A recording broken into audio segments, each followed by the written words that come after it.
Oh, here we go, here we go, here we go.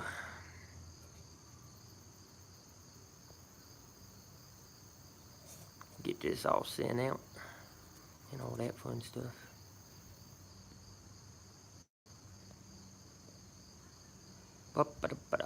That's out.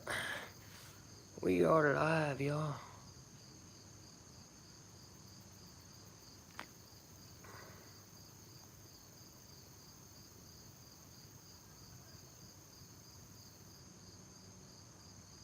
Seeing if we're set right here. There we go. Alright. Just getting it shared out on Twitter and social media, letting everybody know that we are live streaming tonight.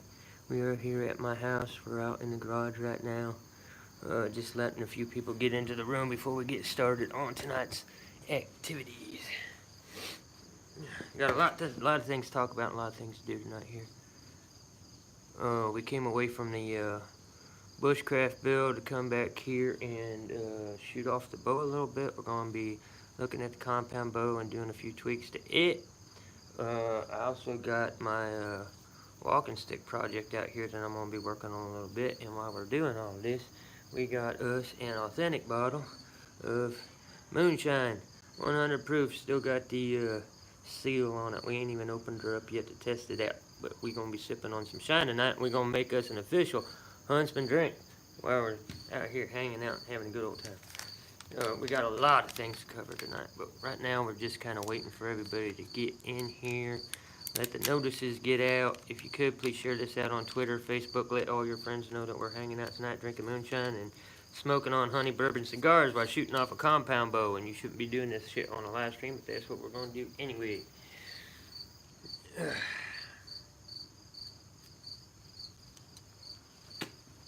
Let me kick back with my cigar. The honey bourbon cigar subscribers actually bought this pack for me. In my last live stream, I only had singles, and a couple of subscribers supported to send a super chat to get me some new cigars, so I went out and got me a couple of new honey bourbon backwoods cigars. So this is for them. That light is a little glary. Let me see if I can cut that down a little bit.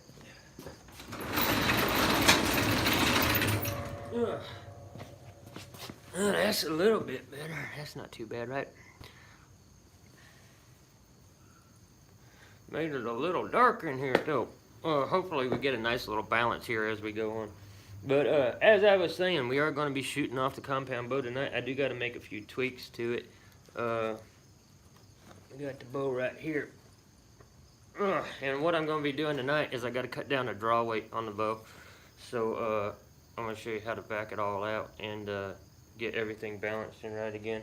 We're going to be doing that here on the show after a few more people get in here. Hold on a sec. We're going to go up here right quick and I'll show you what else we got going on back here. We got the old Huntsman bar and grill kicked off back here. We're going to make an official Huntsman drink while we're live streaming this show. With a little luck, we get a few more people in here and we can settle up a little bit and get this thing going. It is a little bit early. Some folks are just getting off of work, I expect. So I'm hoping they can catch up with us here in a little bit. So my walking stick that I've been working on the past couple of weeks, this here piece of wood is actually a spiral grained. We got this out at the Bushcraft camp, and I found it while I was harvesting wood to build our current build with, and I wanted to work with that spiral grain wood. I've always been wanting to work with it, but I could never find a piece suitable enough to bring back home. So I brought this one back home, left a lot of the features on it. This took a lot of time to restore this piece of wood and get it to the state that it's at now. But it's looking pretty good and it's pretty solid. And we got a deer antler mounted here at the top of the walking stick. This is actually an antler from HB's herd. This is the smallest buck that runs with the Huntsman buck. We did not find a shed from HB himself, but we did get 2 sheds off of the same herd that he runs. And we've got it mounted to the top of the stick. That's all setting up. It takes forever for this shit to dry. It's pretty solid right now, and I'm going to be wrapping this, completely wrapping all of that in some jute twine. So we'll have the jute twine wrapped around there that kind of covers all of that up. And in this here, this space right here, I'm going to be filling this cavity up with cotton and wax, and have it like a fire starter storage area, and then cover it with a wax on the outside so it keeps moisture away from it. So if I ever get into a situation where I need some kindling to start a fire, I got a store of cotton inside of my walking stick that's covered in wax that'll just light right up, and that wax will also help with building the fire. So we got that going on too. This thing is the diameter. You see the diameter? I mean, this thing is a beast. It does weigh a lot. This isn't something that I would carry off into the woods with me on a hike or something like that. I have much lighter sticks than that. This is more a decorative piece, maybe to hang in my house, and it'll be something that represents the channel and all of the wildlife in the channel. We're gonna have already had deer antler mounted, and I was just waiting for this stuff to dry up. The core's probably still wet. It takes forever for that to dry. Hey David, hey everybody, welcome to the stream. Thanks for coming by. But once we get that wrapped in jute twine, then we can add on our turkey feathers and stuff like that from all of the wildlife that visited us at camp. This is one of the turkey feathers from what we got at camp. You know, I'm actually not sure. When I got this damn thing home, it was black. And if you watch the video on the Crafty Crap section of the channel there, this thing looked like punky rotted wood, and I went through a 2-week process restoring the wood and trying to bring out that grain a little bit. Every time I added moisture to it, it sanded down as light wood, but every time I added any kind of moisture to it to wash it off and clean it up, it darkened up like that. And then as we kept polishing it, there's no stain on this wood. This is the natural color of the wood. There's no staining on there at all. It's just oils to shine it up and protect it a little bit. We do have some remnants of the bark, if I can get it in frame there, right there. That's still solid, and I wanted to preserve that because I thought it was a nice feature to the wood, and it's, you know, on there great. I mean, it looks beautiful. And then you get down there and it's a little bit rougher with the remnants of the bark. Black walnut tree. Yeah, I mean, it's like I said, there's a lot of black walnut down there by camp, and we picked this up right beside the Bushcraft build, but it was dead and gone.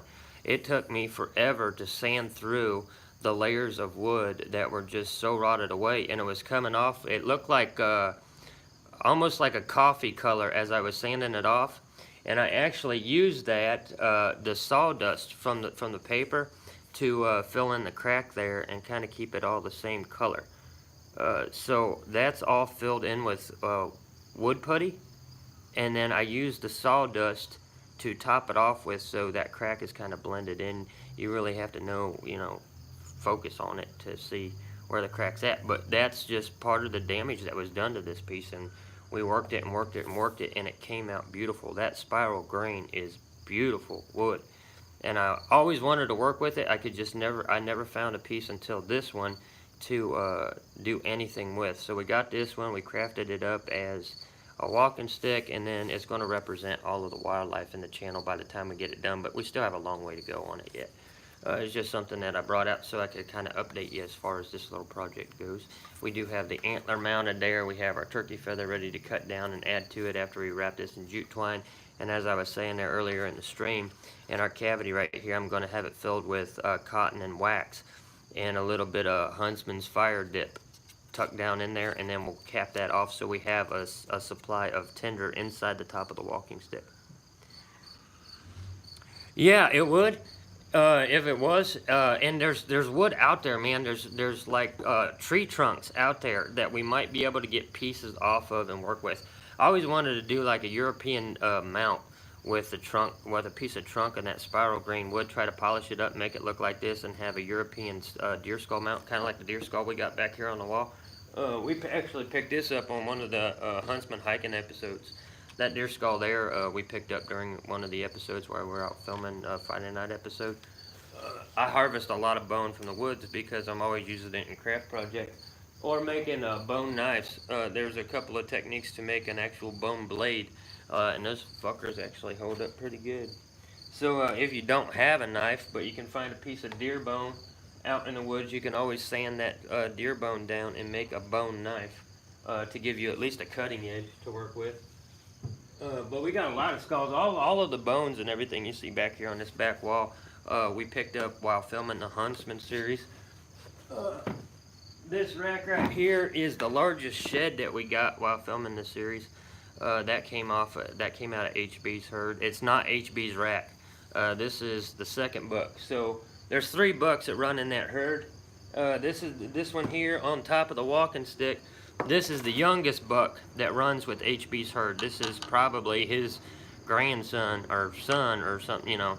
That's from the small buck. This one's from the medium. We did not get a piece of HB's rack during last year's shed hunt, but we're going to go out and try again this year. Well, this year we're going to be shed hunting in a couple of different areas. We're going to be shed hunting right there at the cottage build, and then we're going to go up into HB's woods and see if we can get a duplicate of this boy's rack or get HB's rack itself. And whenever you see HB's rack, his rack is so tall and old it looks like wood grain. It ain't smoothed off like your normal sheds are. He has a really rough looking rack. So yeah, we got that stuff going on. All kinds of stuff out here in my garage. A lot of the things that I collect from out in the woods I keep out here in the garage. And the garage here is primarily my workout area. Like I have a weight bench out here, I have free weights, I have punching bag. This is where I do all of my bushfit training to stay in shape for the series and to stay in shape for the hunt, which is what we're going to be getting to here in a little bit. But before we get too much further into this, we're going to fix this a drink.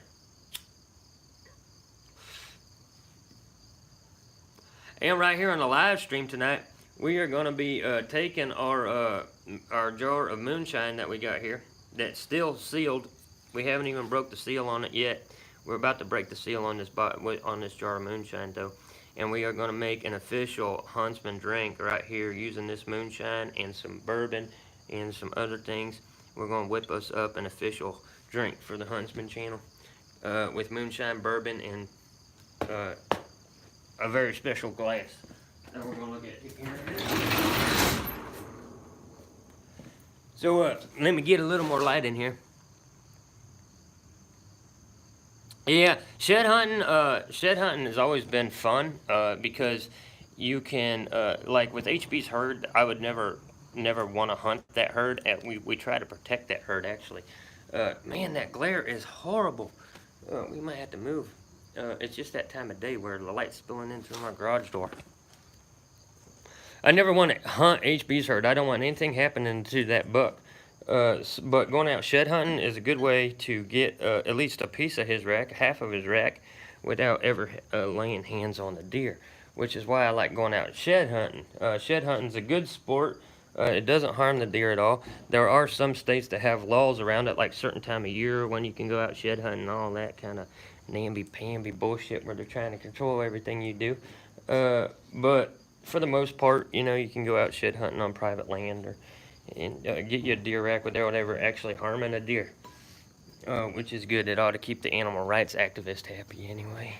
We go out here a little bit and let this adjust to the light. We do have the target set up out here. We're going to be doing some target shooting here in a little bit after we get the bow adjusted. I got to bring down my draw weight. It's a little too heavy right now, just a little bit. And if I remember right, I think I took my tape measure inside, and I need a tape measure to make the adjustment.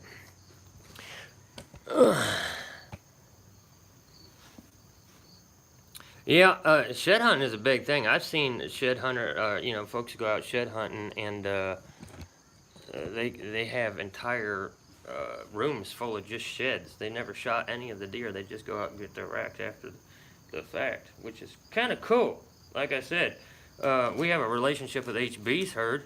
We go up there and hang out with those deer all the damn time, and I don't want anything happening to them. They're like family.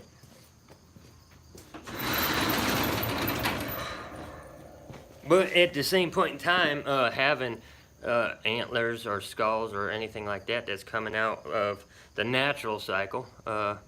Hey, Jefferson, glad you could make it.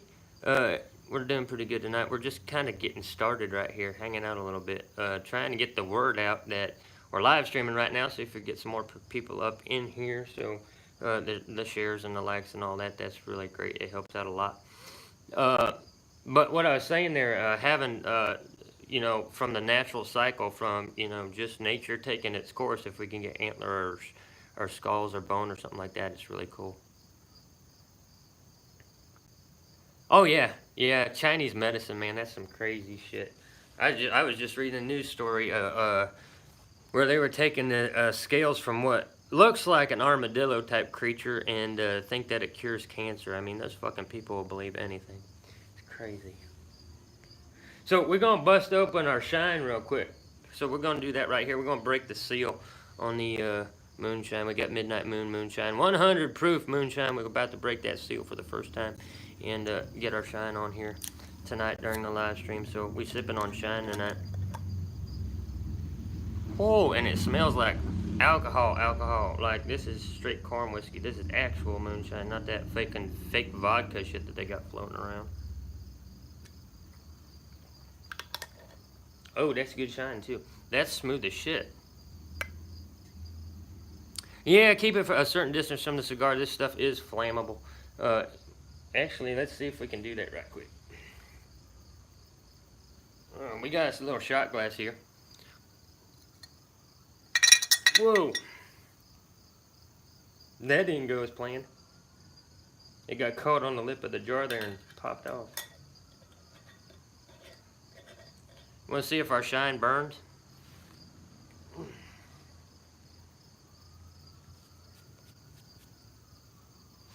Let me turn you around here. We'll see if it lights up. Yeah, we're going to see if our moonshine lights up right here. And we set our shot glass down there. I don't know. That might not be deep enough. We might have to put a little more shine in there. We'll see. That didn't light. It might be too deep into the glass. Let's see if we can do it like this. That might work.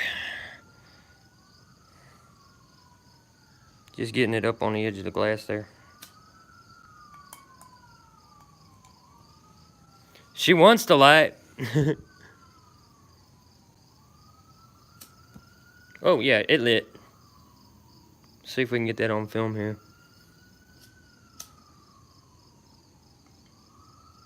Yeah, she burns. You see that? She's lit. It's hard to make out on the damn video, though, but that glass is getting hot. Yeah, but our moonshine burns. Burns just fine. Whoo! We're lighting up moonshine on a YouTube live stream. I'm not sure if that's with the community guidelines or not. Hey, thank you, Tyler.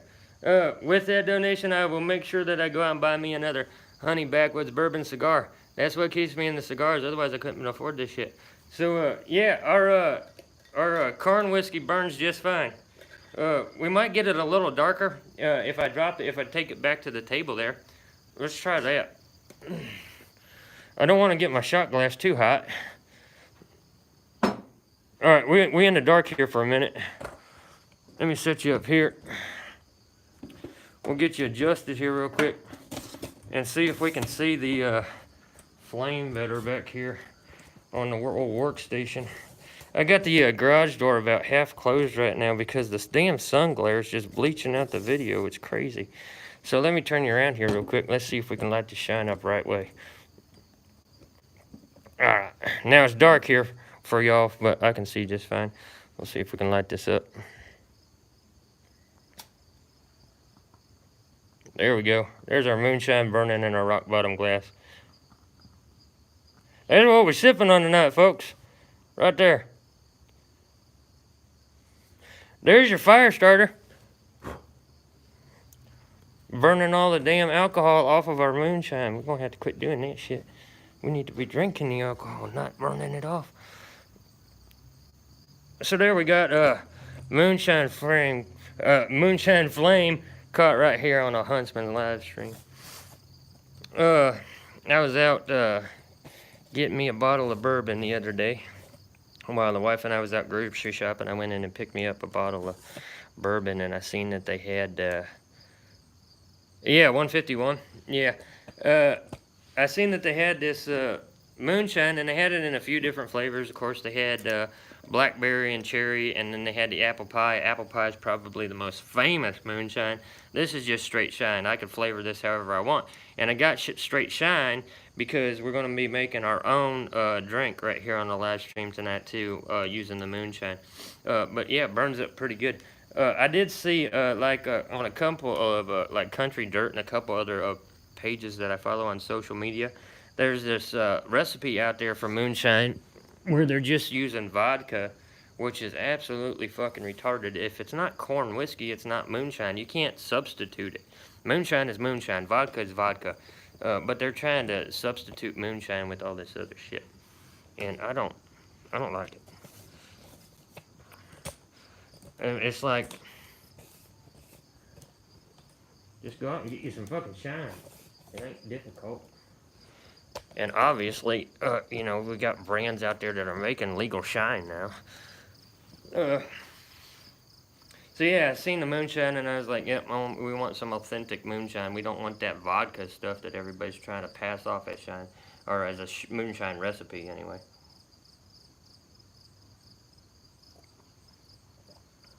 Ooh. After you burn the moonshine, it has a lot more kick to it. Like whenever it's cold, it's one way, and then after you burn it, you know, light it up, it changes the flavor a little bit, and it's got more of a kick in the back of your throat. Like when I was sipping just out of the mason jar, it was smooth going down. There was no burn to it. But after you light it up, if it's warm from that flame, it does give you a little tickle in the back of your throat. We also got, we're going to be finishing off our Maker's Mark. We got a bottle of Maker's Mark here, and we got about 2 shots left in it. We're going to be using it in our drink. And then the official bourbon of the Huntsman channel, which is going to be announced right here, right now.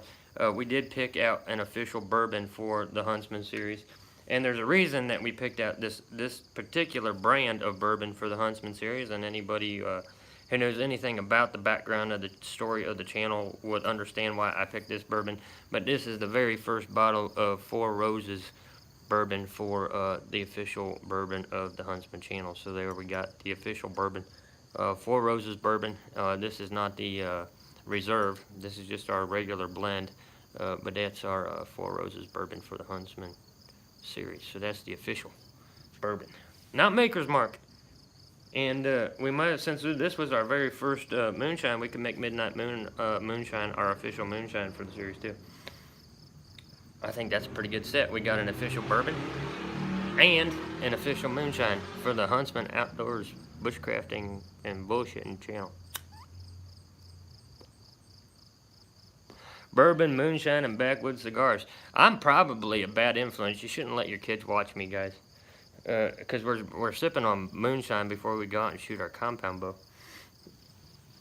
So, I was waiting for Jess to come around, and I hope that she can join us here a little bit later, because I have a story that Jess wanted me to tell, and she asked me in private if I could recount this story, and I was kind of waiting to see if she would be here this evening before I recount the story. Jefferson, do you know if Jess will be around? No, I actually just had to go a few. Oh, there you are, sweetheart. Thank you for popping up there. Sorry if I missed you whenever you came in. So, yeah, we had a tale from a few years back, and I wish this lighting was better. Yeah, I'm gonna be recounting here in a sec. Just came in. Awesome.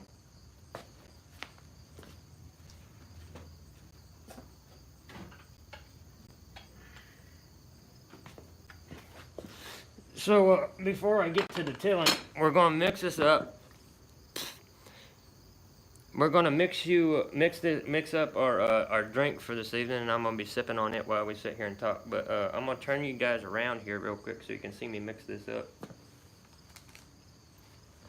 And then we're gonna have to come up with a name for this drink. It's gonna be a little bit of a mixed drink, but it's real simple to make. And this is what we're sipping on here tonight. So this is gonna be, we got an official bourbon for the Huntsman series. The Four Roses bourbon is the official drink, the official alcohol for the Huntsman channel. And then, since we just cracked this bad boy open tonight, Midnight Moon is the official Moonshine. It doesn't matter what flavor you get it in, but Midnight Moon will be the official Moonshine of the Huntsman channel. And Backwoods Bourbon Cigars are going to be the official smoke of the Huntsman channel. Anyway, we're going to mix up a little drink here to hang out and sip on tonight while we're smoking cigars and shooting bows and doing all that other fun stuff. And before we get to mixing the drink, I want to show you guys, for those who haven't seen it, this is the rock bottom glass that my wife got me whenever I started the channel.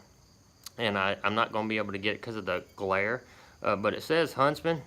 You can kind of make it out right there, frosted in the glass. It says Huntsman right there on the side of the glass, and then the rest of the frosting on the glass is actually a map of the entire area that we film the Huntsman series in. So all of those lines on there is a map of, and there's the river that runs right along our Bushcraft build. Our Bushcraft build is actually right in there on the map. So this is a map of the area, the forest that I film in, etched on the side of the official Huntsman glass, and we still got a little bit of moonshine, straight moonshine in there that we've been sipping on here as we start off the channel, or start off the live stream. So we're gonna go ahead and we're gonna mix us up a drink here. I'm gonna move this stuff over where you guys can see what it is I'm doing with this drink. And yeah, I love that rock bottom glass. I wanted a good glass to you know, because I'm always drinking bourbon. And this is what I drink out of whenever I'm home. So it says All My Love there at the bottom of the glass. And then it's just, that's the one-of-a-kind Huntsman frosted glass. It says Huntsman on the side, and it has our map. So that's a pretty cool deal. And that's what we're going to be mixing up our drink in. So let me get this over here without breaking anything. Ugh. And we're going to try to turn this around here so y'all can see it. See if I can do this. Welcome back, Tyler. Alright, so we're going to see if we can work with me, guys. We are live streaming, so this ain't too stable here. Okay, now we're going to need a little bit more light.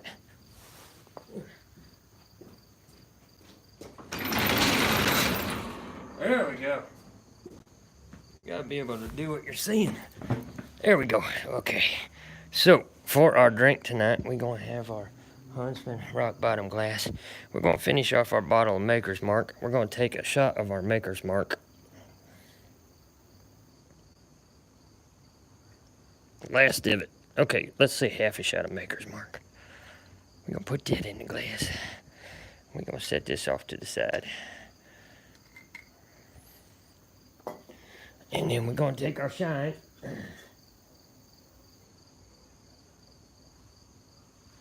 Bourbon and moonshine. We're going to take our moonshine. We're going to take a half a shot of moonshine. Pour that in there. So we got shine. We got bourbon. And then we're going to take blue cherry Gatorade and top this sumbitch off with some blue cherry Gatorade, because it's important to stay hydrated whenever you're out in the wilderness. You don't want to go getting dehydrated. So we're going to top that off like that. Like so. And then we're going to take a little bit of ice. We got a little bit of ice here. We're going to drop a couple rocks of ice in there. Kind of cool that down a little bit. So we have a shot of bourbon, a shot of moonshine, and we topped it off with blue cherry Gatorade, and we're going to call that the Little Blue Bastard. And that's what we're going to be sipping on here while we sit back and tell the tale that was requested from the Huntsman series. So there it is, the official drink of the Huntsman channel, the Little Blue Bastard, which is a shot of bourbon, a shot of authentic moonshine, not the vodka shit. Top it off with Gatorade, throw a couple of rocks in it, and have a sip. That's a pretty good run, right? If this shit don't get you buzzing, nothing will. Alright, so now we got you turned back around again. We're going to get into the storytelling while we sip on our drink and smoke our cigar, and then we're going to get to the bow. Yeah, but while I get this adjusted, if you could please share this out on Twitter, Facebook, any social media page that you can. Let everybody know that we're live streaming, we're kicking back, drinking moonshine drinks, and smoking cigars, and we're about to go out and shoot our bow and see what we can do with it. But before we get to that, we have a story to tell, and we're going to be telling it here in a second.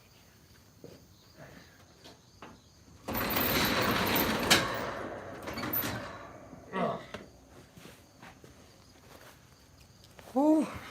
Lots of stuff happening on the first 30 minutes of this live stream. We ain't out in the woods tonight. We are here at my house. We're hanging out in the garage, and the reason we came here is because I have my target all set up, and we're going to be doing the adjustments to the compound bow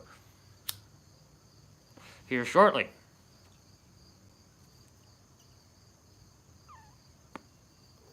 Yeah, sipping on shine. And we're going to put the recipe out for the little blue bastard. Oh, that's pretty good.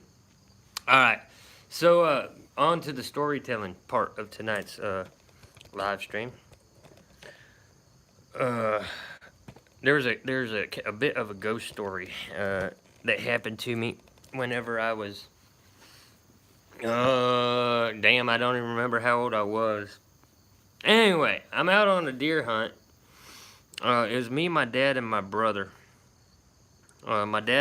I know my dad was getting older. He couldn't drive the woods anymore, so he was set up in a fence row. And my brother and I was set to drive out the woods, run up any white-tailed deer that we could in his direction, and he'd pick it off whenever it come running out. That was the game plan anyway. So, my brother and I get, we're down the road about a mile. We go into the back side of this woods, and we start driving it out. Walking side by side. Both of us had our shotguns with us. Making all holy hell racket in the woods. We wanted to scare something up. We didn't want to be creeping through the woods quietly like you do on most hunts. So we get about 3/4 of the way through the woods, and this herd come up, and it kind of ran off to the left. And then instead of running out of the woods, it half mooned, and they started running off to our right. So they ran off to the left, and was cutting back around in front of us to run off to the right. When they started running off to the right, I took aim at this doe, pretty good sized doe, and I shot one shot. And here's where it happened, and I don't know how to explain it, and I don't know exactly what happened. It could have been a trick of my mind or whatever, but this is the story of how I recall it. I took this shot, and the herd kept running. The doe that I had shot at kept running, but behind her there was this mass explosion of pink mist. So I knew she was hit. It was blood splatter hanging in the air. But that doe was hauling ass and running so fast that her blood splatter, and this happened for the longest moment, the blood splatter, the pink mist that popped up behind her after I took that shot, hung in the air for I don't know how long, as the deer ran past her own mist. And I swear on everything that I love, that pink mist was in the exact same shape as the doe that I had hit. And it hung there in the air for what seemed like forever. There was just this red fog in the shape of a deer standing there as the doe itself kept running. She ran about maybe 20 yards before she finally went down. When she went down to the ground, only then did that mist, the blood splatter, drop out of the air and drop to the ground, and I lost the vision of that ghost deer that was there. It took so long for those few seconds to happen. It was like time stopped. The only thing that was moving in the world was the body of the doe. Now, I had hit her in the heart. the shot took off the top of her heart, so it was almost instantaneous death. The fact that she kept going for 20 yards was just her body running out the last bit of life in her. Her ghost was left behind where that pink mist was standing.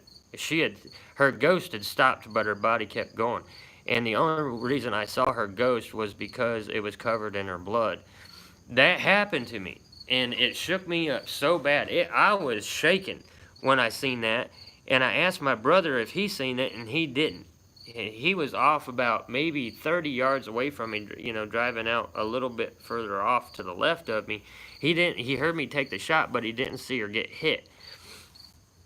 And it shook me up so bad seeing that vision of that blood splatter beginning in the shape of a deer hanging in midair, nothing around it. And realizing that blood did not drop to the ground until the body of the deer did. Shook me up so bad that I did not hunt for years after I seen it. And I had nightmares about that shit for the longest time, of taking that shot and seeing that ghost of that deer. And after that happened, I got this newfound respect for the whitetail, and I started developing the relationship that you guys see me have with the whitetail now, where it's more of almost a spiritual connection with that particular animal. And that's what I try to capture the essence of on film, but it's really difficult to capture the essence of the experiences that I have now with the whitetail on film since that happened. But that is a true story of a ghost that I saw out in the woods on a hunt.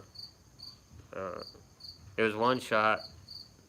Deer didn't feel a thing. I mean, she went down. But seeing her ghost changed everything about me. As a hunter and as an outdoorsman, that was a story that changed everything for me and my perspective of the whitetail. Because I don't think that I was meant to see it. I don't think that I was supposed to see what I saw. I don't think humans, for the most part, I don't think you're supposed to experience those kind of things. A lot of people claim they experience those kind of things, and obviously I don't have no video proof of that bloody mist that was in the shape of a deer. All I can do is tell you what I saw. But y'all know that I ain't about no bullshit stories either. That changed everything. And ever since that event happened, I've been able to approach the deer the way that I do, like you see me do in the videos, and capturing that on video is something new for me. But I've been doing it all my life. I mean, pretty much ever since I've been, was able to walk off into the woods by myself. I was having interactions with the wildlife. I even had one. I was hiking. It was late spring, mid-spring, somewhere around in there. The fawns had just been born. And I was hiking along, and I was just following a deer trail, just like I always do in the series. Always following the deer trails, because they tend to take the path of least resistance. And if you follow a trail, if the deer know where they're going, it gives you at least some sense of direction as far as navigating through a woods that you might not know. Follow the deer, they're going to take you to a food source or a water source or a way out of the woods. So if you follow the trail, they're going to get you where you need to go one way or another. But anyway, I'm hiking through the woods, and I was only about, I don't know, maybe 16, 17 years old at the time. I'm hiking through and following this trail, and right there on the trail was this fawn, and it was still wet. Like, the doe had just given birth to this fawn, and it ain't even stood up yet. I mean, it still had, like, pieces of sack on it and everything. It had just been born. Hadn't stood up yet or anything like that. It was just kind of quivering a little bit, curled up into a little ball. And I almost stepped on the thing. It was so damn tiny. But as soon as I spotted it, I stopped dead in my tracks. And I took like 2 steps back away from that fawn, and it lifted its little tiny head and looked at me for the longest minute, and then it laid its head back down, and it just laid there. And I did not want to move. So I took one more step back, trying to think that I'm going to get around this fawn, because number one, it's illegal to mess with a whitetail fawn anywhere in the state. Like, even if you're on private land, you are not supposed to be fucking with a newborn fawn. Anything that's still got its spots on it, you cannot mess with those babies. Now you see videos every once in a while of people going out and doing the stupid shit, trying to walk up and pet wildlife and shit like that. Don't do that. Even the interactions that you see me have with the whitetail probably shouldn't be done by most people, because you're going to desensitize them. And they're going to get used to human presence. Now, the deer that I work with, they are desensitized to me, but I've seen them bolt from other guys walking through the woods too. So they know me, but they don't know other people. We ran into that with the shed hunt, and I had competition out there. You know, if the deer seen me, they were fine, but if they seen that other guy, they were bolting. So I stepped back away from that fawn, trying to get away from it. And here's the second part. One, it's illegal to mess with them. Two, if you do mess with them, you're liable to get your ass run over.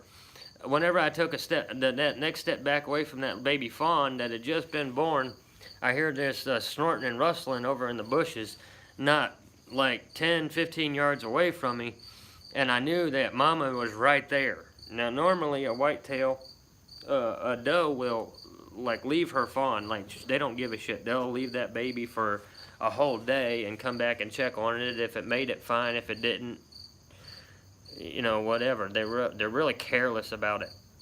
But every once in a while, you get a doe that is territorial over her baby, especially after she just gave birth and she couldn't check on it because you come walking up.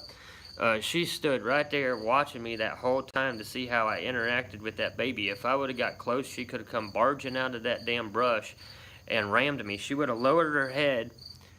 Their first reaction would, in that situation, would be to lower her head, and she would ram the top of her head into my rib cage, probably break my ribs, and could run bone through my lung, and then I would have just fucking drowned right there. I would have drowned in my own blood from getting hit by a deer. The second option that they have is they'll raise up on their hind legs and they'll try to box you. And if anybody knows anything about deer's hooves, they are razor sharp edges, and they come to a really sharp point. When they get up on their hind legs and start boxing you, it's basically like getting stabbed with two knives. And it ain't no fun. A deer can fuck you up if they want to. They won't always run away. And in that situation with that newborn baby there, she wasn't going to run away. She was either going to come out and plow me down or chop me up with her hoofs. But I knew what to do even back then, so I stepped away from that fawn really slowly.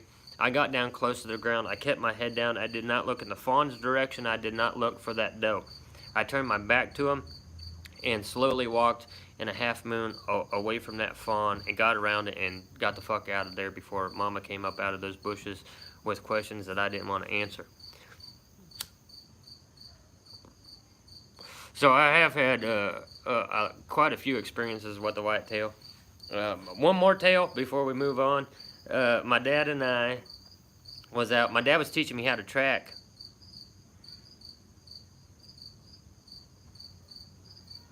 Yep. Yeah, Jefferson. I mean, they'll communicate with you. Even a newborn baby deer will communicate with you. They'll look straight through you. You got to pay attention to your gut feeling whenever you see them. Now, generally, if you're honest, your gut reaction whenever you come in contact with a wild animal is you're going to feel a pang of fear.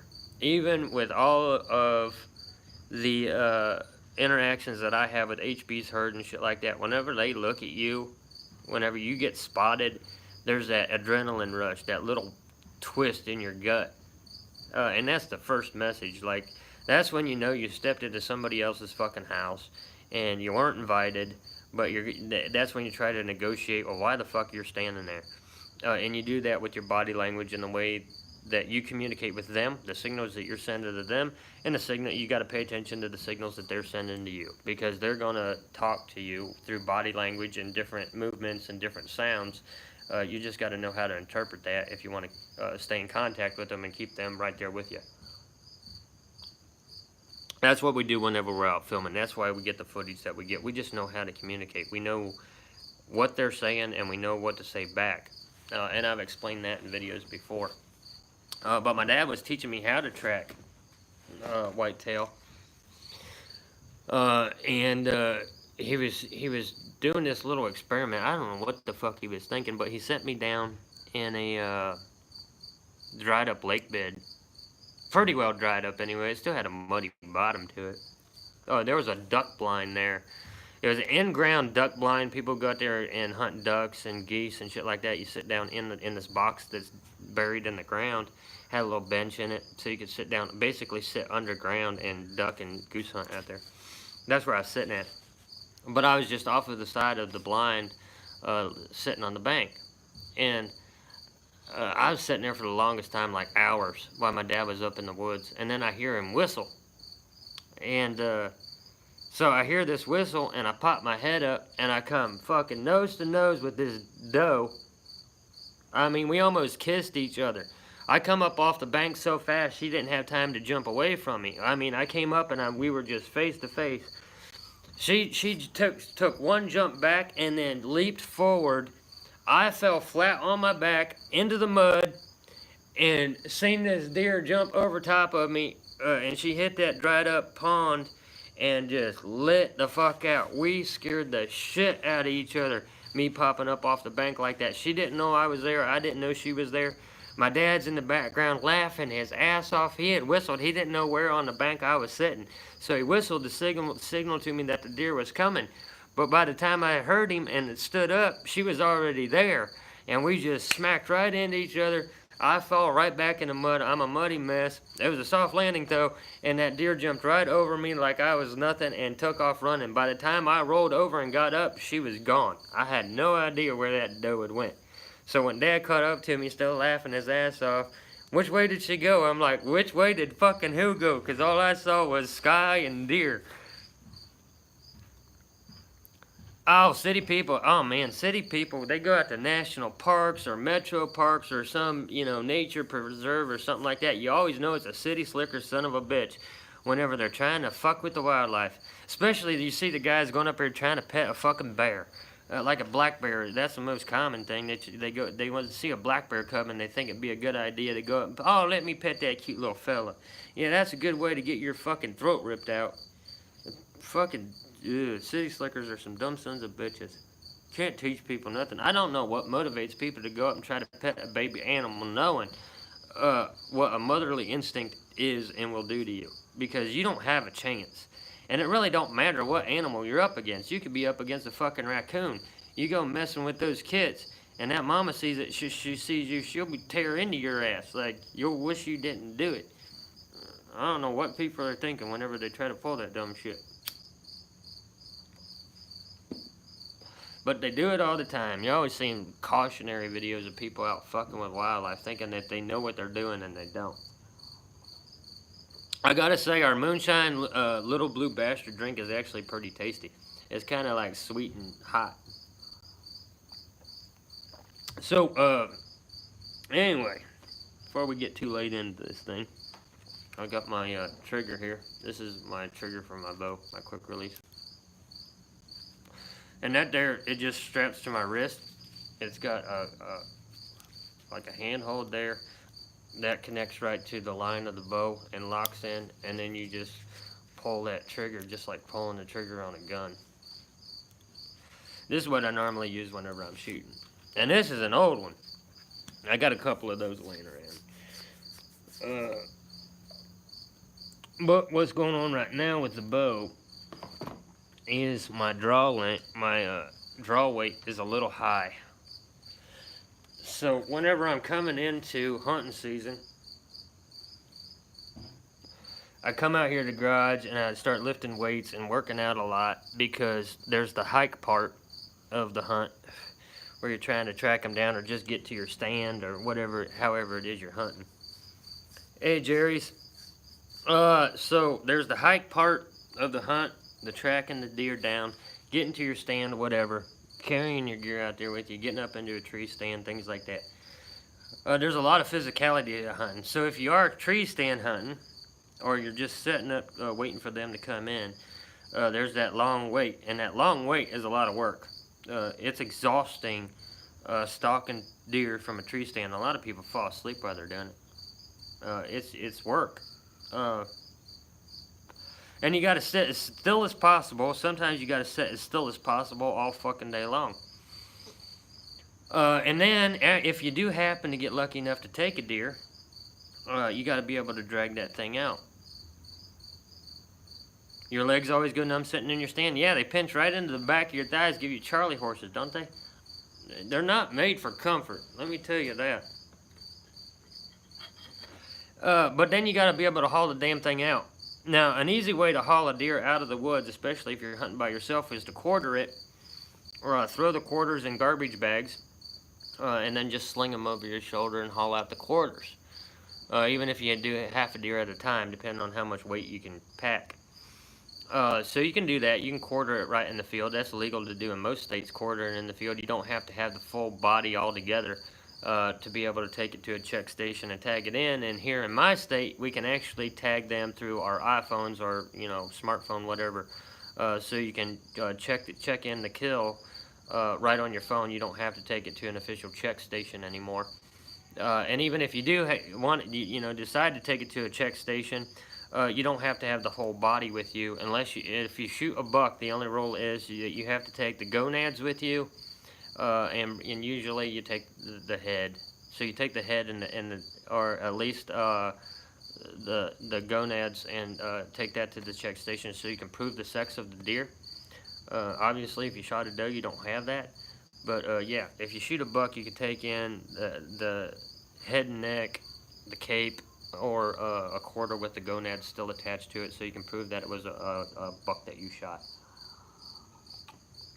So I do come out here and work out quite a bit going into hunting season, because I'm a bow hunter for the most part now. Shotgun season, that's one thing. It's a whole different style of hunt. But whenever you're bow hunting, you want to be in pretty good shape. And part of the workout, the kind of bush fit workout that you go into with bow hunting, is you come out and you do repetitions with your bow where you're pulling it back and you're getting that range of motion and you're getting used to your draw weight. And trying to get to the point where every draw that you make with that bow is the same fucking draw. So once you get your bow sighted in, you want to be pulling it back to the same weight. You want to have the same anchor point, everything. The draw weight on this, I'm not even entirely sure what the draw weight is. What I did was I jacked up the weight on the bow for the workout part. So I figured if I put a couple extra pounds on it, I brought it up, I don't know, maybe 4 pounds. We only have to take these down about a quarter or a half a turn. So that's what I'm going to be showing them tonight, is how to adjust your draw weight by taking these down and then doing your measurement to make sure everything's still balanced. So I brought it up about half a turn, which maybe translates to about between 4 and 6 pounds, depending on the type of bow that you have. You can check your manufacturer's specs for that. But I brought it up a half a turn on each side to start working on my just the workout. Yours is set on 75. 75 is a good draw. And it's a good legal draw for your bow, too. You got to check with your state laws and find out how much weight you need to have on your bow before you go out hunting. Because if your draw weight is below the legal limit, you could get into a lot of trouble for that. Yeah, 72. Between 70 and 75 pounds is a good draw. You're going to drop your deer, and that's right in range of legal limit for your draw weight. You can't take, any bow out. You can't just grab a fucking bow and go out and hunt. You got to know your draw weight, your draw length. You got to know what grain of arrows that you should be using for your particular style. And I mean, there's a million different things that go into working with bows. I work with a compound bow, which is a hell of a lot more complicated than working with a long bow. I mean, there's a lot of shit that can go wrong with every single draw that I do off of this bow.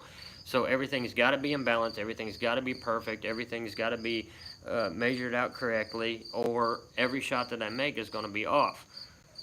So I brought this up, I brought the limbs up a little bit, where I'm going to be taking them back down here tonight. My sights are set in for that draw, but I'm going to have to adjust those. Anytime that you move anything on these, you have to adjust damn near everything all over again and get it back in balance. So that's what I'm going to start doing over the next couple of days. I'm not going to get it all done here tonight just because there's so many different things to do. Tonight I'm just dropping down the draw weight. It's a little heavy right now, but I wanted it a little heavy for the workout. So whenever I was coming out here and I was just drawing to work on my form and to see where I was at with the bow, I wanted the weight up a little bit higher because I knew that if it was high and I was going to drop it back down, that it would be a lot more comfortable for me. It would feel easy. So doing the workout part, the bush fit training with the bow, that's one thing. You want your weight a little high because you want to be pulling as much weight as you can and then drop it down to where you're comfortable. and you can repeat that process over and over and over again. 110-pound draw, I could see that on a crossbow maybe. And they won't monetize. Yeah, that's a big thing. Anytime that you're shooting any kind of weaponry, even whether it's a gun or even a primitive weapon, or a, you know, compound bow is not really. Some don't consider a compound bow primitive because there's just too much tech to it. I guess there's too many mechanics to it to consider it primitive. Longbow is more considered primitive, things like that. But state-wise, as far as you know, the legalities of it, a compound bow is still considered a primitive weapon, legal-wise. Now, of course, outdoorsmen have a different perspective of that. You have a lot of traditionalists that'll go out with a longbow, but it's really hard to get a fucking longbow with a legal draw on it. You got to have the right weight. Getting a longbow to have a 70, 75-pound draw weight, it could happen, but I wouldn't rely on it. Not like you can a compound bow. Compound bow is just built for that. It's built to be able to maintain that weight. The more you use a longbow or any of the other primitive weapons, the more they're going to wear down, and that draw weight's going to keep going down and down and down. Every time you pull that back, the draw weight goes down. With these, you can bring it right back up. With those, you can't. So that's just the wear in the wood. Using a wooden bow, it looks great on a video, but whenever it comes to hunting, it's probably not the best weapon to be hunting with.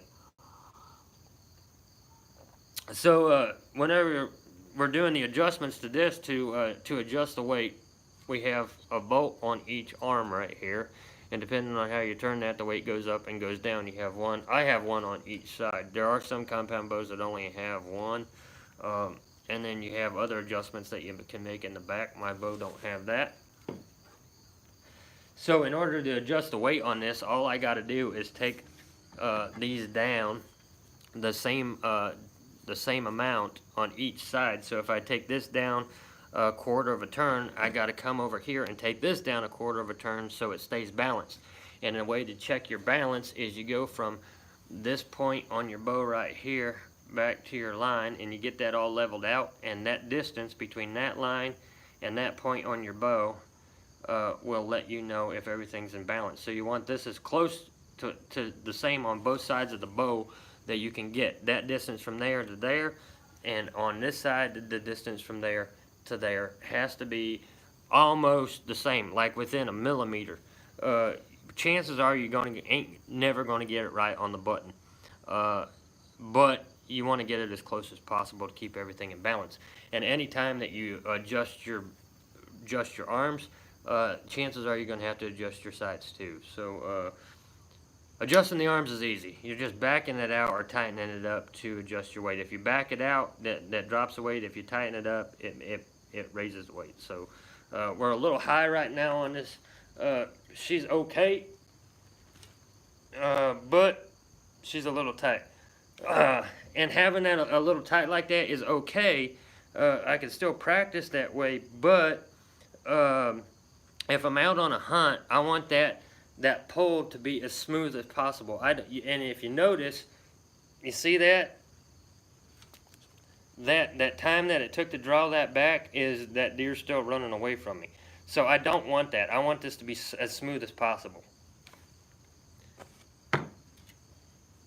Adjusting sights can be a pain in the ass, and we'll put that on record for anybody who wants to get into using a sight on a bow. These things are a pain in the ass because it's an XY axis. I do have the balance. If you can see right there, I have a balance at the bottom of my sight so I can tilt left and right and get that perfectly level. But these pins are XY axis. They move left, right, up, down, all over the place to where you can zero this thing in for that perfect shot. And it does take some work every once in a while to get those pins adjusted. Top pin, usually with the top, I'm going, hell, I don't even remember what distance I had that set on. Usually going, it's usually like, my pins usually go 20, 50, and then 100 to go up like that, you know. Anything that far out, even 100-yard shot, I mean, you don't go that far. So 20, 50, and I'm almost always using my 20 pin. I don't go for long distance shots because one, you're losing your power, your accuracy is going to be a lot further off. You have a 5-pin sight? That's pretty cool. Yeah, top pin at 20 is a good range. I think 20 ought to be your minimum range for your top.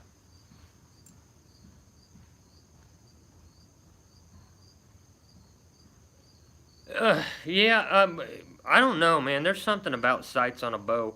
They're just temperamental. The slightest little bump or anything like that, or if you don't have them the pins tightened down enough, there's just so many things. And these pins on these sights, I mean, look at that. It's basically just a wire, right? Pins on a sight is just a wire. If anything bumps them in any way, that pin's off. And it might only be off by a couple, a minute bit, like you would not be able to measure and really get an accurate measurement. But whenever you're shooting at a distance, that measurement goes out like this. So it gets further and further off the further your shot is. So, like say I'm shooting on my top pin at 20, right? And I got that zeroed in, but my second pin is shooting high and left. So I want to be able to adjust my second pin without hitting the top pin, and while in there tinkering around with it, I could bump that and it's off. If you're shooting a 1 inch off from a bullseye at 20, you're going to be 5 inches off on the bullseye at 50, just because the arrow keeps traveling off to the side as it's traveling away from you, so that distance increases.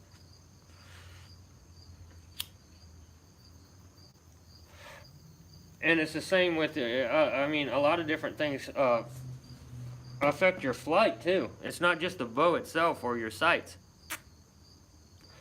It's the arrows that you use. So as far as my target arrows go, we got the target tip right there on that.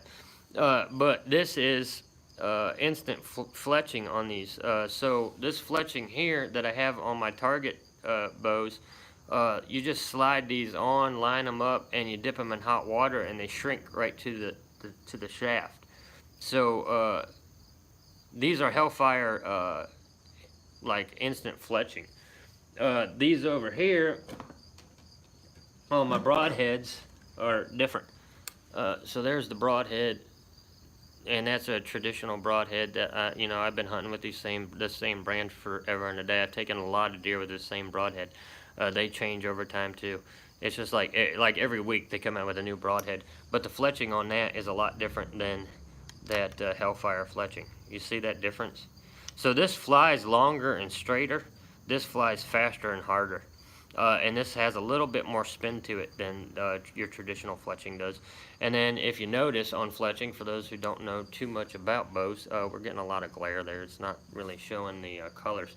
But on your fletching, one bit of fletching is always a different color than the other two. That's the top part of your arrow. That different colored is the top part. That's what you want to have up all the time. And then the two that are the same color go down. And you might be able to see a little bit, but you see that one's green and the bottom one's white. That one's green because that's the top of the shaft.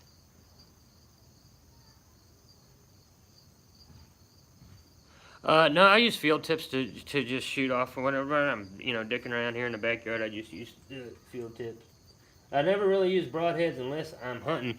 And the reason I don't use the broadheads whenever I'm target shooting is because it just rips the shit out of your target. So we'll go out there and look at that right quick. Turn you all around here. And this target that I have out here tonight, she's holding up pretty good. We got it on this side now. So we got the Hurricane target there, and we got a different pattern on each side of that target. But if you're using a broadhead on this, it just rips the shit out of that, and you just blow holes all through it. And with your regular arrows, there's a lot of hits on there that you can't even see because just using the right type of tip to shoot with. And then, of course, you can turn it around, and you have a little bit different pattern on the other side. But that right there, that's a 40-pound bag, or a $40 bag. So you want them to hold up for as long as you can anyway, get your money's worth out of them. And right here, I don't know if you can make that one out. I can see it on the screen a little bit. That's where I was shooting high and to the left. And I couldn't get that damn thing down. Like, it just kept going high and left. Yeah, they do fly different. Obviously, they fly different. And we'll take a better look at those when we go back in here. They fly different because of the aerodynamics that are involved with the head itself and how air flows around that arrow. So let's see if we can get a clearer shot of the heads here. So you think about the aerodynamics of the arrow itself. That one right there, it slides through the air. There's a little bit of a resistance on that. It's bullet shaped, so the air kind of comes off of the arrow like this, but it's pushing itself through the air. And then you go to the other side of that, and you get a tip like this. This one's cutting through the air. So that's a lot sharper, and those razor blades on there slice the air up so you don't have as much wind resistance. This one will fly faster. And with that fletching on there, you'll get a good spin to it, but it'll fly straighter. And then this one will get a little bit more drag coming off of the tip, but with the fletching on there, you'll get that rotation, and that rotation helps it fly through the air and stay straight. Actually, when these are going through the air, they tend to wobble. And there's a good wobble is actually good, because whenever you're coming off of your bow, and this is, I mean, there's a whole thing to it. There's a whole science thing to it.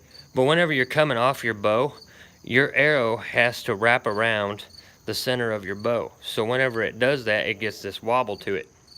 And it wobbles as it's flying through the air. And you want that wobble, a good balanced wobble where it's kind of swaying through the air. It's like, it looks like a snake if you slow it down before it hits the target, is what actually gets you flying straight. And like I said, there's a whole philosophy and science behind the wobble of an arrow. Arrows do not fly straight. They fly in almost an S-curve pattern through the air. And there's a lot of aerodynamics to it. There's a lot of science to it. But that's pretty much my kit right there, for those who haven't seen it. And I had shown this on videos before. Let me get all this gear out of here. Whenever I'm dicking around with the bow, I always keep my broadheads inside of the quiver casing so I ain't slicing myself on accident, because they will do that. They do not know the difference between you and anything else. They'll cut's just the same.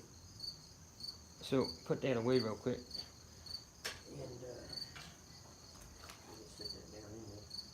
And then my bow just locks right in here so it don't move around or anything like that. But I did show this on previous streams. We'll turn that around right quick and get it in better lighting.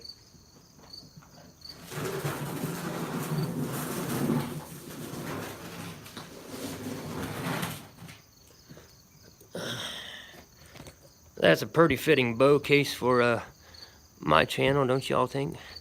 So I did show that. Everybody loved the outside etching in my bow case. That's it right there. Got old HB right there on the bow case.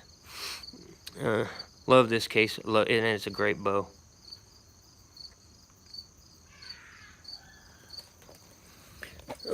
So we sit back down here real quick. Yeah, there's a lot of aerodynamics and things like that go into the type of shaft that you use, the grain of the arrows. I mean, everything comes into play. We have a lot of people in here now. Hey, y'all. HB is a 10-pointer, yes. Not the biggest rack, but a very unique rack. Nomadic bike, thank you, buddy. Yeah, the nomadic bike raid. Thanks, everybody. Appreciate that. Well, for those of you just coming in on the raid, I really appreciate you. Nomadic bike, that was really awesome. We're actually sipping on moonshine here tonight. We got us a mason jar of authentic moonshine. We're sipping on, we're sipping on moonshine and hanging out. We made us our own little mixed drink with the moonshine called a Little Blue Bastard that we're sipping on now. Nomadic bike, you are awesome, man. Thank you. And welcome everybody to the craziest live stream you'll probably ever see. My live streams are not family friendly. We'll go on record to say that right now. I am not for everybody. We are an uncensored channel. So you can expect a few things that you don't normally see on YouTube right here on the Huntsman live streams. We're going to hook you guys up real quick and get you a little bit of power going on here.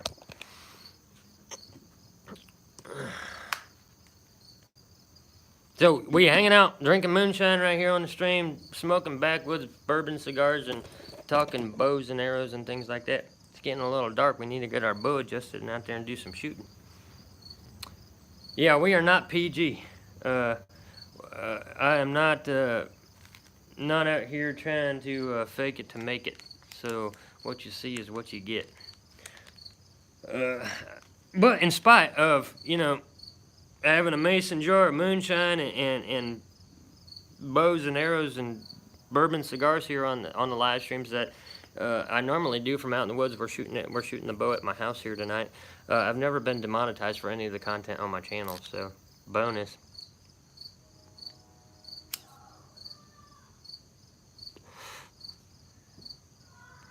Ouch.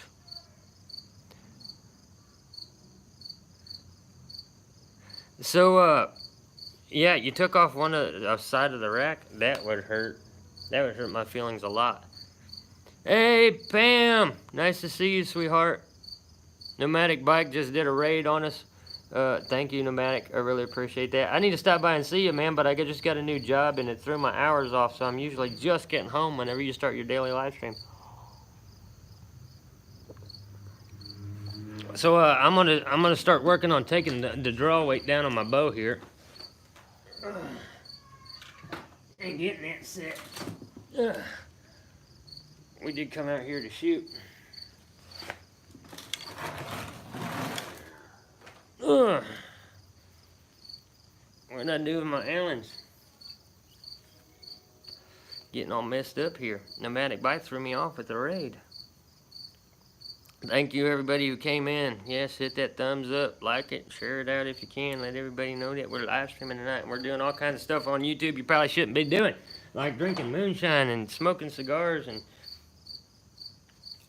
playing with compound bows while we're getting buzzed. It's a good time.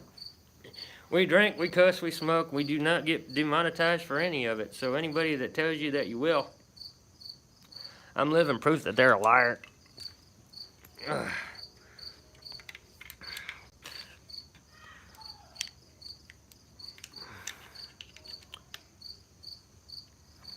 Now, whenever you take your arms down on your bow, usually use a T Allen on your bolt, and you want to take it down the same turn. So you put your Allen down in there and have it face in one direction, and then on the other side of your bow, you do the same.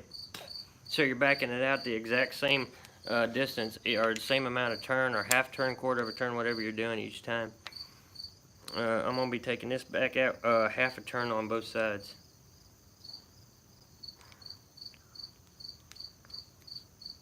And then we're going to check the weight again. And then I got to measure from this point out to the back line to see how we did on the balance.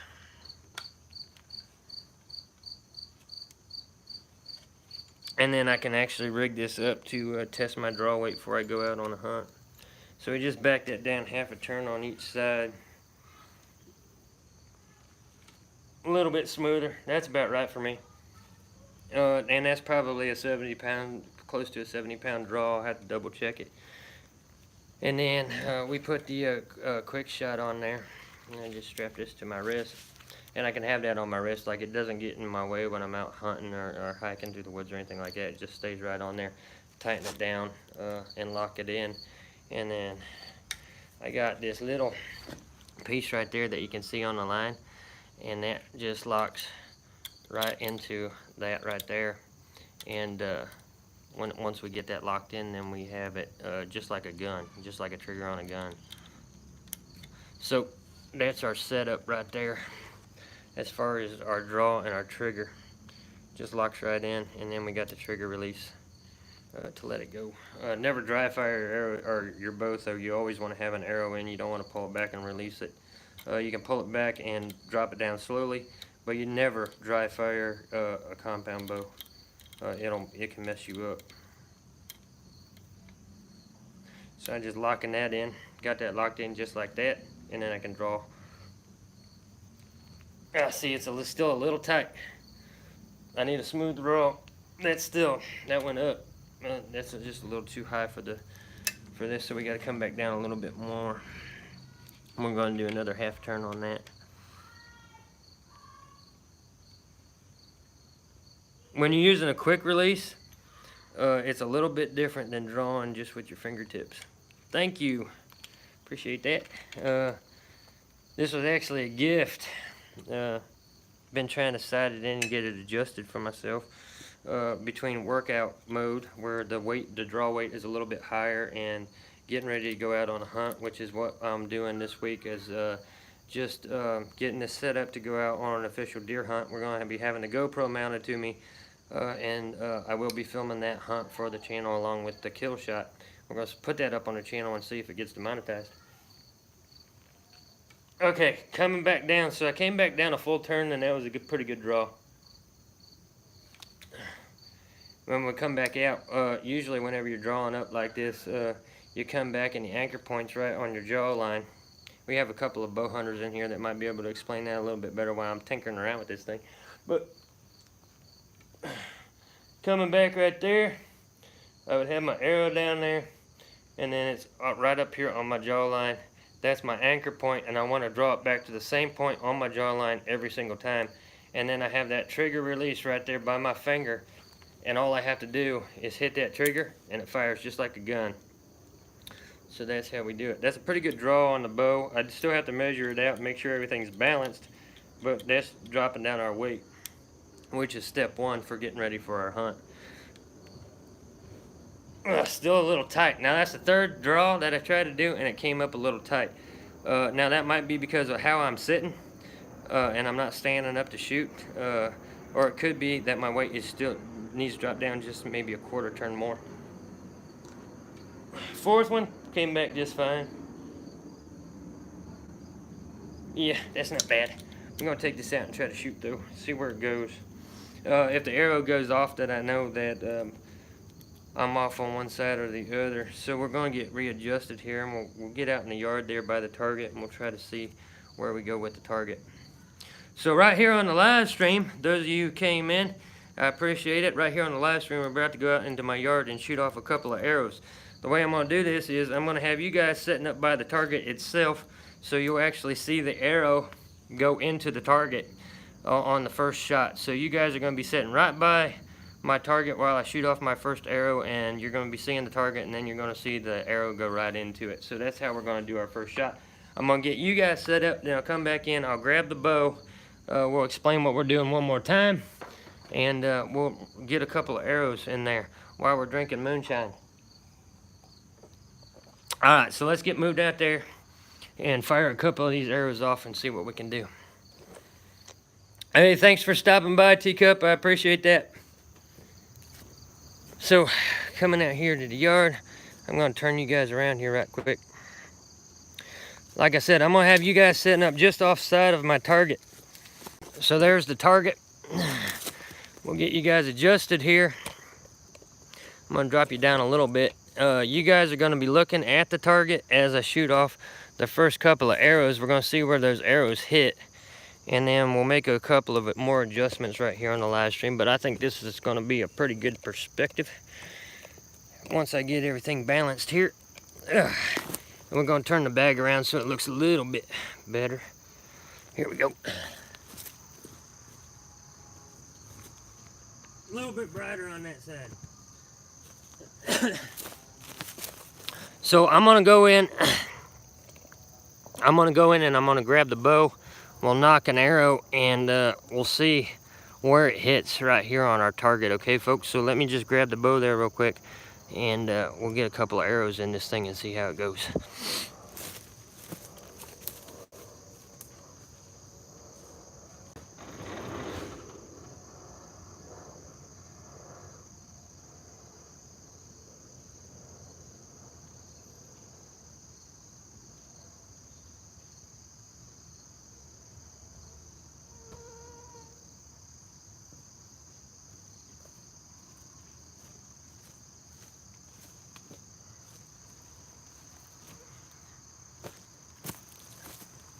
Alright, y'all ready to see where we stand with our adjustment that we just made here?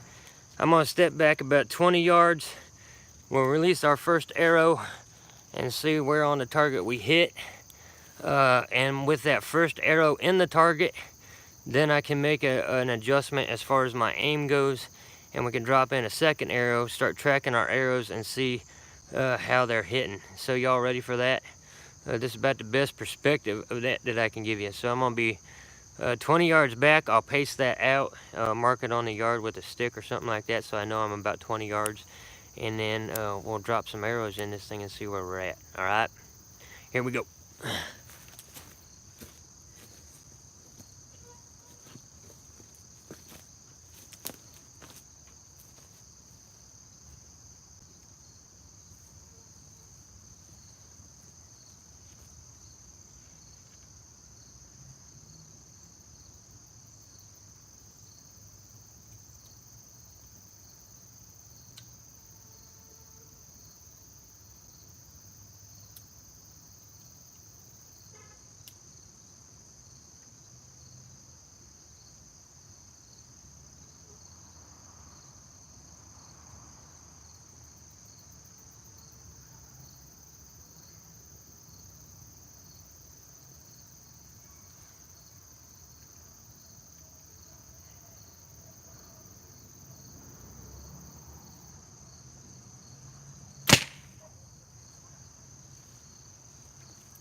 So our first arrow there went a little high. We can make an adjustment with the camera right there. So I can go from that. Not too bad. We're not too far off center, but I need to drop my aim down a little bit. So we can use that arrow to go on this to track the next shot. So I'm gonna go ahead and I'll get back there by my marker right quick, and we'll get another arrow into this right here on the live stream. Y'all checking this out? Is that a good view? You guys see that pretty good?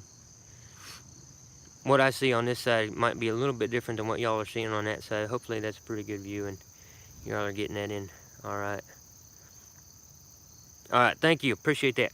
I'm gonna get a couple more arrows in here. I'm gonna be tracking it as I shoot.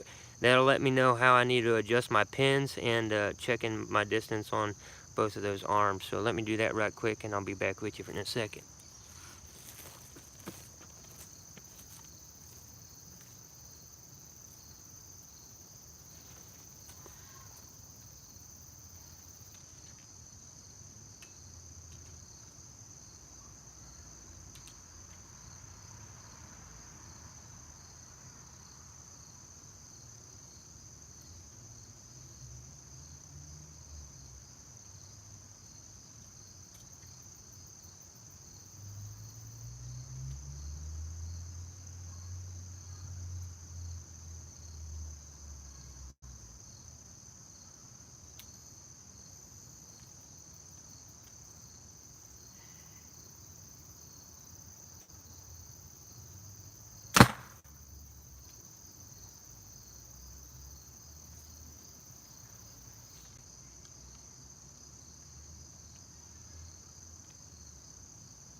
So there we got three arrows in. Obviously, I need to drop my pin down a little bit. I'm gonna go ahead and I think I'll go ahead and get two more in there, and then we'll make some adjustments to the pins. See if we can drop that down to the bullseye, get a little bit lower. So I'm shooting fairly center. It might be how I'm standing back there. Not too bad. It's just a little high. So like right now we're just doing some target shooting, trying to track the arrows and see where we're going. We're going a little high, so I need to drop my my 20-yard pin down a little bit, or bring it up. Yeah, we'll be dropping it down a little bit and see if we can get down there to that bullseye. I'm gonna try to make an adjustment right now to see if I can drop that down a little bit, and it might, like I said, it might be my stance. So I try to adjust my stance first. If it's not the pin off, it might be me off. It might just be how I'm shooting. So that's why I shoot, you know, I usually shoot maybe 10 arrows and track them, see how it's going. If I'm pretty confident in how I'm standing and my release and my form, then I know my pin's off. If I'm confident in my pin, that means something's going on with me. So let me see if I can get a little bit closer to that bullseye with 2 more arrows. We'll fire off 2 more and then we'll take a different angle look at it, all right?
That last one went really high.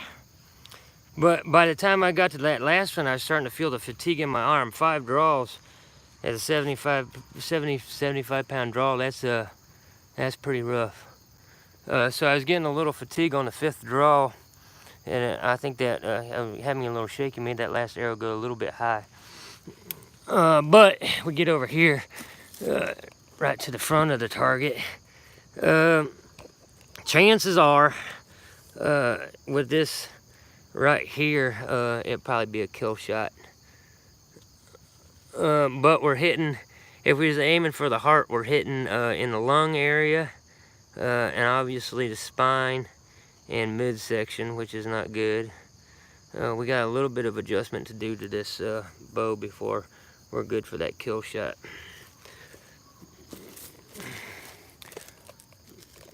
Not bad though, it's a lot better than what it was.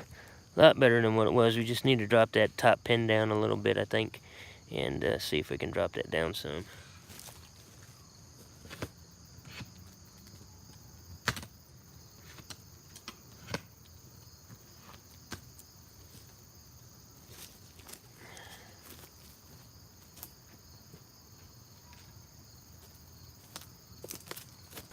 We'll get a little bit different perspective here, guys. Bring it back this way just a little bit. We're going to fire off 5 more of these and see where we go with that. Hey, babe. We're going to fire off 5 more arrows. That'll give me a pretty good idea of where I need to adjust my pin. So I'm going to give you guys the view from right here. I'll go back to my 20-yard mark, and we'll put 5 more arrows in that thing and see what happens, all right?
Alright, that's 3. I gotta take just a few seconds here because that draw weight is insane.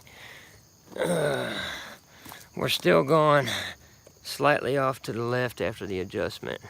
So it's dropping down. I got the drop, but I got one high and to the right. I got one. That's about right, and then the second one's a little bit closer. So the adjustments are working. We just got to keep tracking the arrows and adjusting to how they're hitting. So we'll go from this angle right here for the last 2 shots, and that'll give me a pretty good idea of where I need to be going.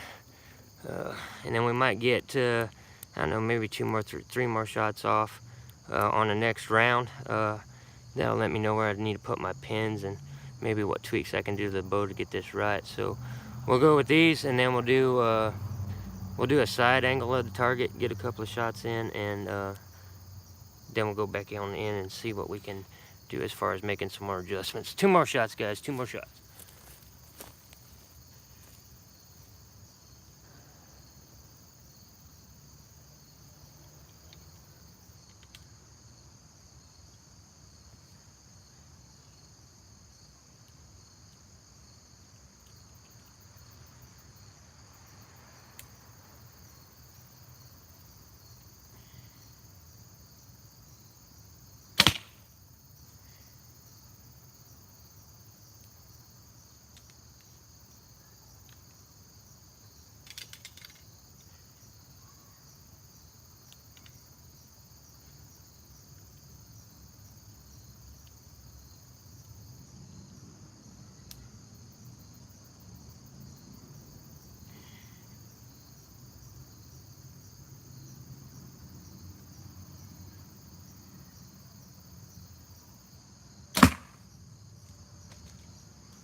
Oh, look at this cluster. Now that's the first one that I shot on that round actually hit the inside of my forearm, and look what it did to my forearm. And that's just a few seconds between shots. So that's what happens whenever you release wrong and you have your forearm tucked in just a little too much and that line hits the inside of your arm. It tears you up quick as shit. So instantaneous hematoma releasing that first arrow on that second batch. But look at this cluster right here. I'm glad I got this right here on the live stream. Look at these 2 right here. Almost the exact same spot. That's crazy. That's the kind of cluster you want, but I need it over here. I want all of them clustered right there. This is bad form. Up here, if I get a cluster like that, and I'm still shooting high and to the left, it's because something is wrong with how I'm standing, or maybe I'm just trying to fire too many damn arrows at the same time. But what I'm wanting is for every shot to happen, if I can get these out, they go in there pretty deep. It's a lot of draw weight. I want every shot like those 2 right there, except just a little bit over. Even right here, this is a pretty good for 20 yards. It could be a little bit better, but I think a lot of it's me. Yeah, maybe the moonshine has something to do with it, but that's a good cluster right there. That's how you want it. If you can get all 5 arrows in your quiver to hit within that range, you know you're right. You just got to make a little tweak, stand off to the left, stand off to the right, make some sort of personal adjustment. I don't think it's an adjustment to the bow. I think it's me that's fucking this up. That's a good cluster right there. That was pretty awesome. So we're going to try a couple more, and then we'll go back in. Now that I got this cluster, I'm kind of excited to see where we go to next. So we got our arrows here. We'll go ahead and drop back to the 20 and see what we can do. See if we can give you guys a little bit more up close and personal perspective of the target without risking the camera. So we're gonna go right here for this last set and see what we can do. I'll fire off the first one. I'll come up here and make an adjustment, and but we can make an adjustment with the camera after the first arrow. See if we can give you guys the best point of view possible as far as hitting this from 20 yards.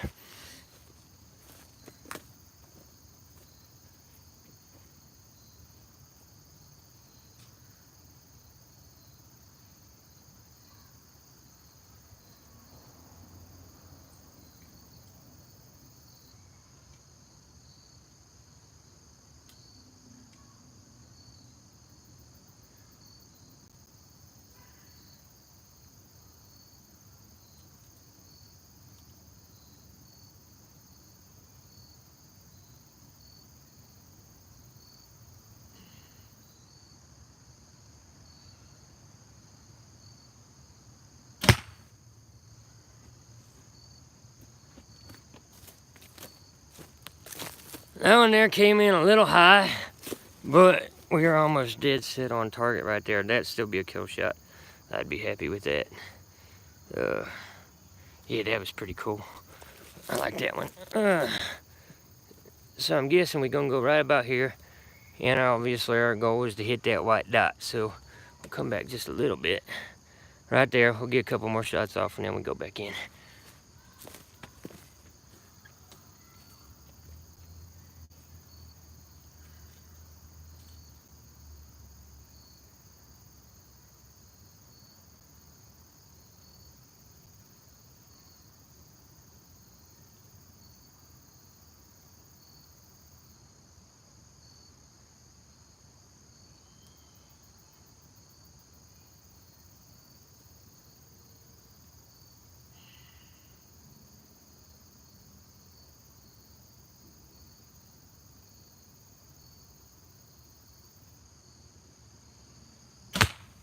Whoa! That was bullshit.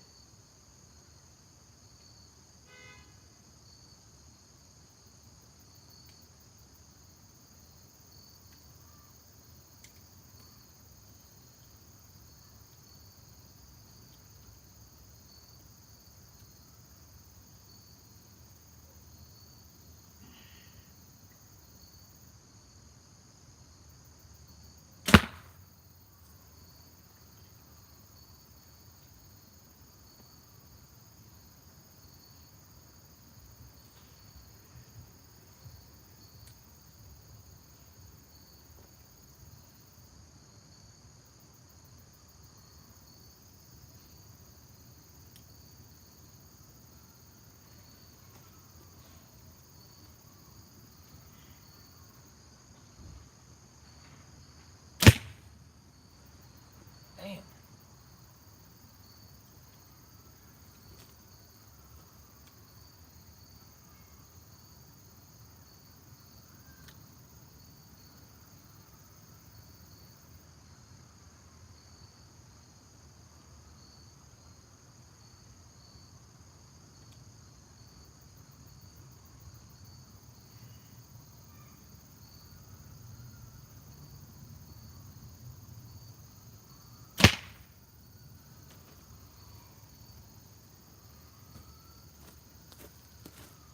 Yeah, we're still coming off. We're still coming off to the left just a little bit and still a little bit high, which is the problem that I was having before. It's high and to the left. Still within range for a kill shot, and we did get one cluster on that last set right there. You see those two arrows going in about the same spot. But I did have one, and we're gonna be honest. Let's be honest. That went way the fuck up there, and that was me fucking up right there. That was because I lost my footing. I moved my foot right before the moment I shot, and it threw that arrow right off. Yeah, not bad grouping. It's just off a little bit. I'm still, if I was aiming at a deer and the head was over on this side, like off to the right, I'm still aiming for the heart and hitting in the midsection. It'd still be a kill shot, but you know, I'm a one hit, one kill kind of guy. I want to take its heart out, basically. I mean, if I'm honest with you, I want to take out its heart with one shot. That's just going to drop that deer quick as hell, and the closer I can get to making that shot with these kind of groupings, the better. So obviously I have a little adjustments to make, and I do still have to check the distance on my arms because we adjusted the weight, so that might have something to do with it. But the last time I was shooting, before I brought the weight up, to between 75 and 80 pounds. I was still shooting high and to the left, so I think I'm doing something wrong. I don't think it's the bow, I think it's me. Because I can do all the math on the bow, and it's coming out okay, about as close as you can get it. So either I'm anchoring wrong, or my stance is off, or I'm doing something with my form that's causing those arrows to go just off to high and to the left like that, and I don't know what the hell it is. I might even have to get somebody out to watch me who knows about form to see what I'm doing wrong as far as these shots go. Maybe even get to a range if I get that anal about it. But that's not a bad grouping. I mean, I ain't gonna go to the pros anytime soon, but we did get some arrows in the target tonight, so that's cool deal. And we have been drinking moonshine. Let's not forget that. We're drinking corn whiskey that lights on fire pretty damn easy.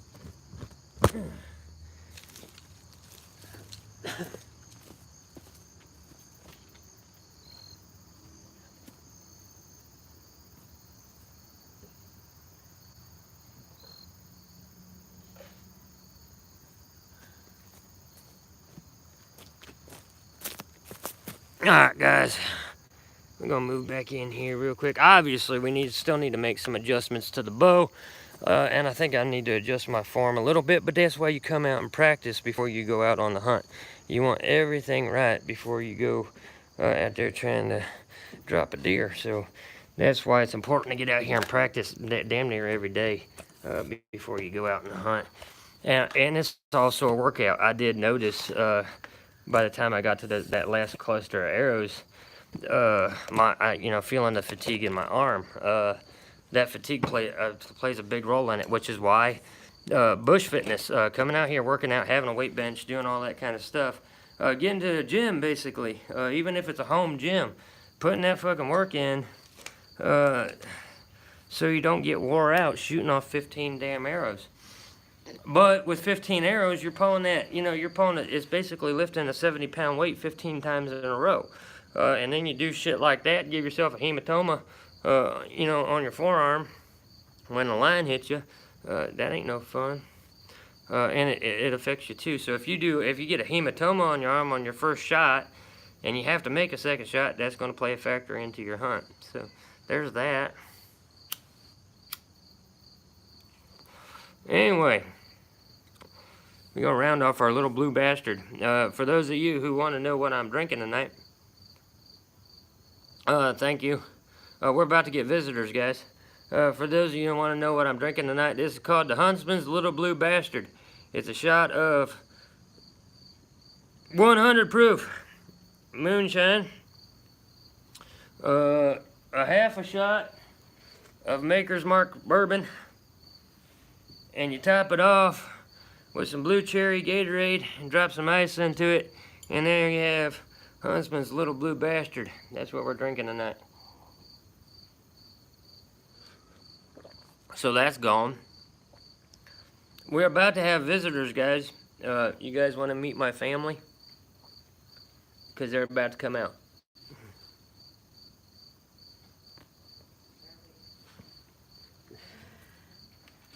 Here they come.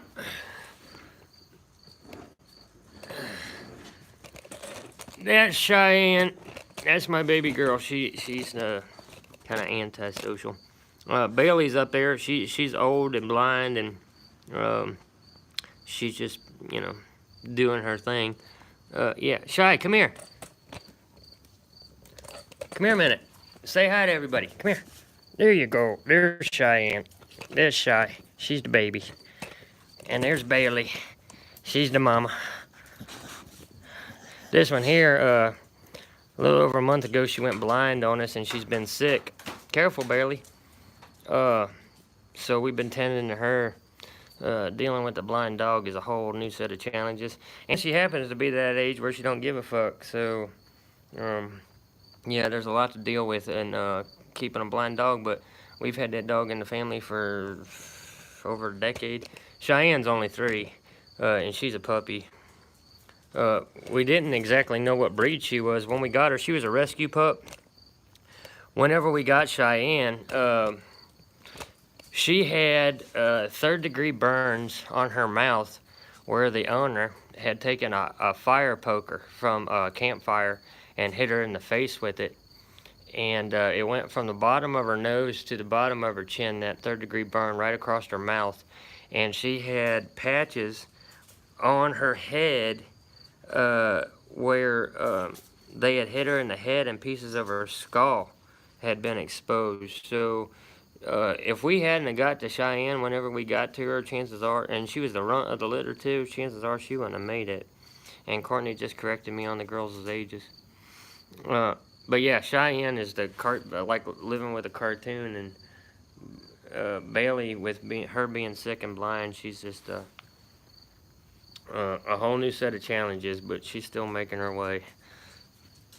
Don't know what we do without our dogs. So I'm gonna have to be wrapping the stream up here in a little bit, guys. Let me check the time here.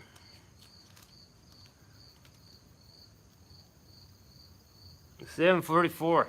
I don't know, Jess, you know. I think all of our dogs in the future are going to be rescue dogs, you know, whether it's from the Humane Society or something like that. We always have rescue dogs. We ain't going to breed them or go out and buy from a breeder or anything like that. We'll be rescued. Yeah, Courtney can tell you she's the dog person. I mean, I love my girls, and me and Cheyenne wouldn't know what to do without each other. But yeah, some people just deserve to be punched in the fucking throat. Let me tell you. I don't know. That's a whole new conversation, Jess. Maybe that's something that we can talk about in a future live stream, rescue animals, and swap some stories about rescue animals. I'm sure Courtney would join us for live stream if we just sit down and talk about the our pets, the need to do rescues rather than buying from a breeder or a puppy mill, and you know, personal stories. That tends to be a very emotional topic, but yeah. Yeah, I'll tell you what, man. You ever see somebody abusing a dog? I don't give a shit what breed the dog is. That should carry.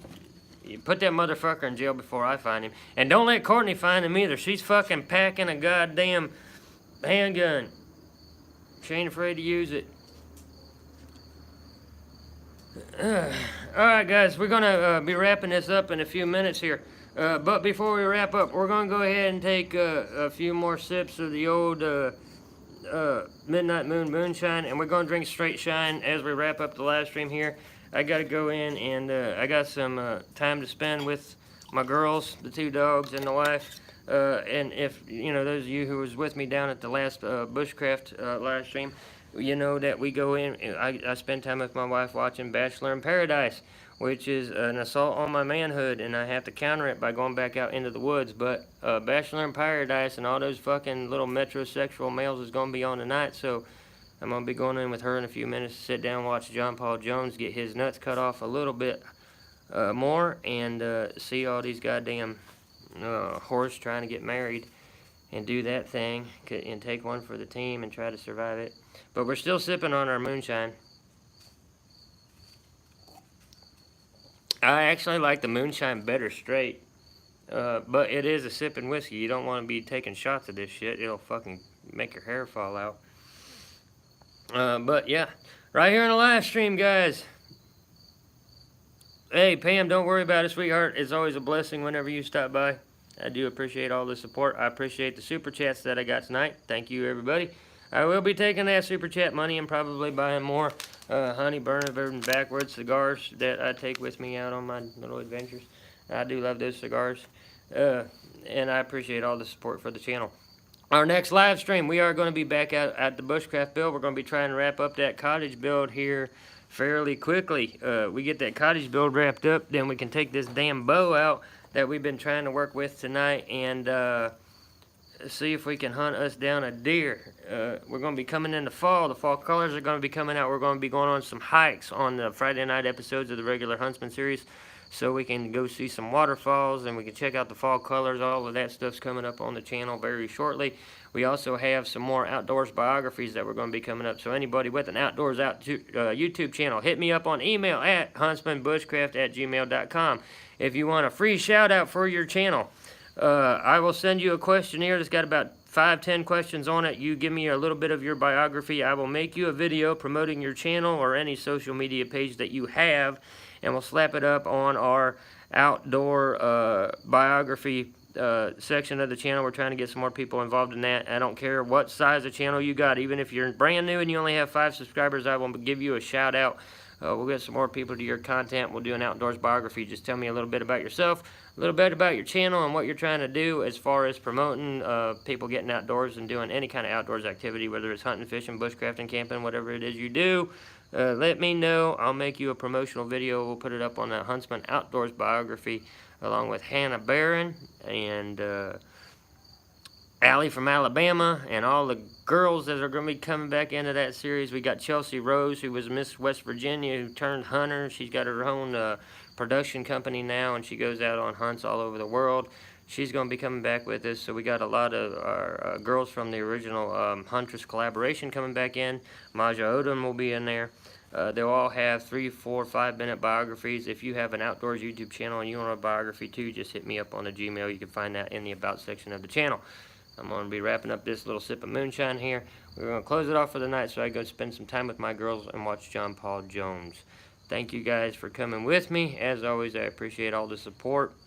Next live stream I'll announce early on the community section of the channel. We will be back out at the build. We're going to try to get our storybook-inspired cottage in the woods closed up, and we get to building our fireplace, and we can settle in for the winter there at camp while we're tracking us some white-tailed deer, hanging out with them, trying to help them get through the winter, because it's going to be hard for them, especially this new herd that we have. We're going to have to be taking out some corn and apples to them. Jefferson, Jess, Pam, thank you guys. I really appreciate all the support. I love hanging out with you guys. It's the highlight of my day, honestly. And it's about the only thing I get out of doing YouTube is just hanging out with you guys and having a good time. So I hope you enjoyed the live stream. And I'm going to get in there and watch John Paul Jones, see if he can get married. And I will see you guys next time.